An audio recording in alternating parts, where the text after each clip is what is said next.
All right, so in the background of all these campus protests, this week actually marked College Decision Day for high school seniors. But the campus protests at schools around the country do have some students rethinking their choices. Joining us now is Christopher Rim, the founder and CEO of Command Education. They're a top-tier college consulting group. Christopher, what is the feedback that you've been getting from families of students about these protests? And do you think it's causing students to rethink their university choices? Definitely. I have a lot of students who are accepted to a lot of these elite schools this year, but, they took a lot of time to make a decision. And some actually decided to take a gap year. They don't feel comfortable. Like, I have students right now who got accepted to Columbia. They've been working with me for 4 years to prepare for this opportunity. They were finally admitted, and now they're like, you know what? I'm going to take a gap year, rethink what's going to happen, and potentially reapply to other colleges later this fall. Wow, that is unbelievable. The ramifications of these protests leading to students delaying their entrance into college. Now, UCLA being the largest public university where this chaos broke out from these protests. From your expertise point of view, what grade would you give the university in handling these demonstrations? It's a complete failure. I mean, it's an F across the board. I think that's really, the right to protest is, of course, encouraged, and everyone should have that opportunity, to stand up for what they believe in. But to physically attack their classmates for being Jewish, and, that's not the answer. That will never be the answer.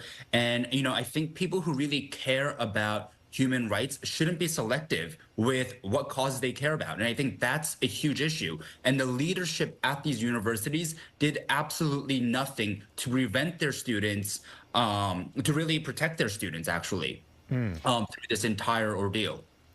We understand that some students are, and I think this has been going on for a while, questioning the value of a college education, maybe even saying it's been cheapened because of these protests and because of these extreme viewpoints that are being allowed on campus.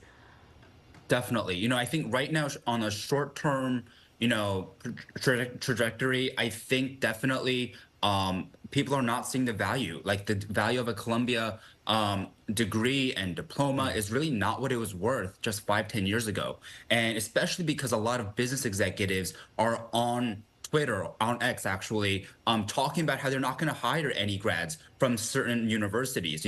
Why are you going to these universities? To get incredible jobs and opportunities for the future. But if they're not going to hire from these colleges, what's the point? But I do think in the long term, things will kind of go back to normal. I think a lot of this craziness will stop, hopefully, because at the end of the day, the education that's really given and the opportunities it provides for all families from all different backgrounds and income levels, can really be life-changing at the end of the day. Christopher, before we let you go, how do you see colleges, you mentioned folks taking a gap year, how do you see colleges and universities around the country changing perhaps policy going into the next school year as a result of all these?